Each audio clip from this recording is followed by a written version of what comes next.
if you don't know where you're at, you can never get to where you want to go. Every contracting business is at a different phase. And if you don't identify what phase you're at, you're going to end up working on things at the wrong level at the wrong time. You might get some little success or temporary success, but you're not going to get permanent success, right? Because it's not following a certain set of principles. You can't build the roof first and then build the foundation of the house. There has to be an order. There are 5 levels to the contractor's ladder of success.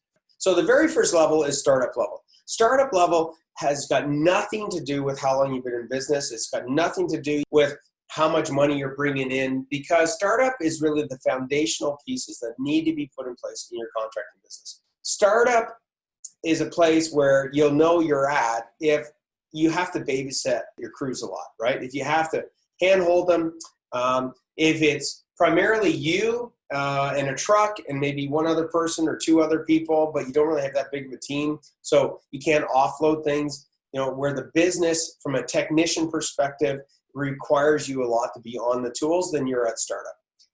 We want to get beyond startup. We need to systemize. We need to really optimize the jobs that we do, breaking it down step by step so that when the job gets done right the first time every time, whether that's you or anybody else. So we want to systemize that process, how we pre-start a job, how we run a job, how we finish a job. And so that's startup, is getting you to systemize the technical part of things, the things you do when you're wearing the pouch, so that we can eventually hand those things off to other people so we can move up to the next level. So the next level is survival. Now, you'll know you're at survival if you've been able to hand things over to your team in a systemized way where the job gets done right the first time, but where, not only do we have to really be careful in managing our cash flow, but we have to be really careful in managing the amount of workload we've got, because we can quickly go from having too much work to not having too much work. So survival is a very critical stage where you really want to solidify your ability to manage multiple jobs, manage the cash flow of those multiple jobs as well.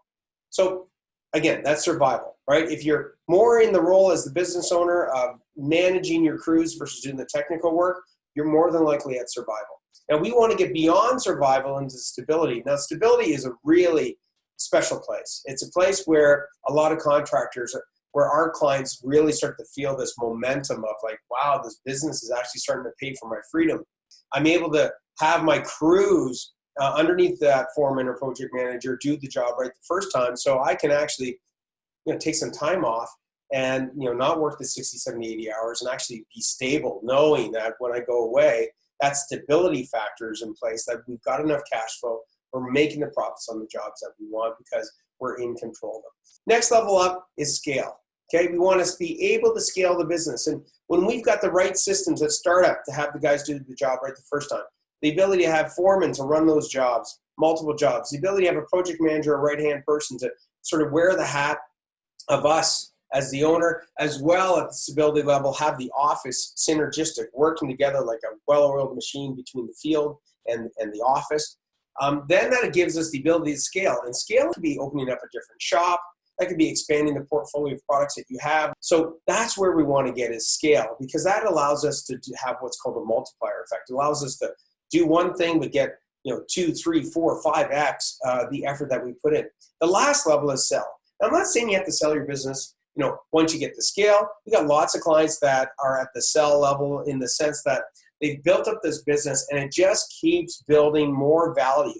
If somebody was to come in and buy that business, people are attracted to your business to buy it because it can run without you. So as we're building each one of these levels, we're actually building more value into your business so that when the day comes that you want to move on, maybe hand it down to the kids or sell it, that you're going to get 10x the value of the business beyond just the amount of profits that it generates. Because let's face it, people are not going to buy a business if it requires you to be there all the time. People are going to buy a business because it runs without the business owner, okay?